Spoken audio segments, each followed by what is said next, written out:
بسم الله الرحمن الرحيم نون القلم وما يسطرون ما أنت بنعمة ربك بمجنون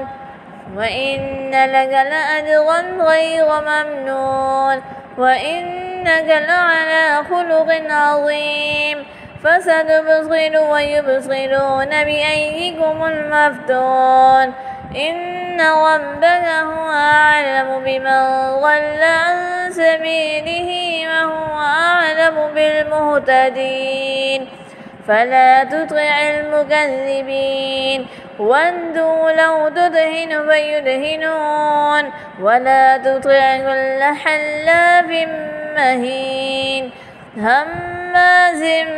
مشاء بنميم مناع للخير معتد أثيم عتل بعد ذلك زنيم أن كان ذا مال وبنين إذا تتلى عليه آياتنا قال أساطير الأولين سنسمه على الخرطوم إنا بلوناهم كما بلونا أصحاب الجنة إذ أقسموا ليصرمنها مصبحين ولا يستثنون فطاف عليها طائف من ربك وهم نائمون فأصبحت كالصريم فتنادوا مصبحين أن اغدوا على حرثكم إن كنتم صارمين فانطلقوا وهم يتخافتون ألا يدخلنها اليوم عليكم مسكين وغدوا على حرد قادرين فلما رأوها قالوا إنا لضالون بل نحن محرومون قال أوسطهم ألم نقل لكم لولا تسبحون قالوا سبحان ربنا إنا كنا ظالمين فأقبل بعضهم على بعض يتلاومون قالوا يا ويلنا إنا كنا طاغين عسى ربنا أن يبدلنا خيرا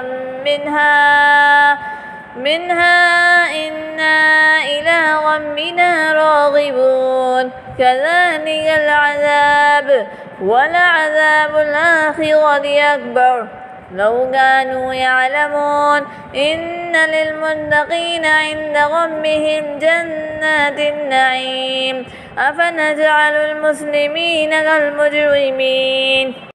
ما لكم كيف تحكمون أم لكم كتاب فيه تدرسون إن لكم فيه لما تخيرون أم لهم أيمان علينا بالغة إلى يوم القيامة إن لكم لما تحكمون سلهم أيهم بذلك زعيم أم لهم شركاء فليأتوا بشركائهم إن كانوا صادقين يوم يكشف عن ساق ويدعون إلى السجود فلا يستطيعون خاشعة أبصارهم ترهقهم ذلة وقد كانوا يدعون إلى السجود وهم سالمون فذرني ومن يكذب بهذا الحديث سنستدرجهم من حيث لا يعلمون وأملي لهم إن كيدي متين أم تسألهم أجرا فهم من مغرم مثقلون أم عندهم الغيب فهم يكتبون فاصبر لحكم ربك ولا تكن كصاحب الحوت إذ نادى وهو مكذوم لولا أن تداركه نعمة من ربه لنبذ بالعراء وهو مذموم فاجتباه ربه فجعله من الصالحين وإن يكاد الذين كفروا ليزلقونك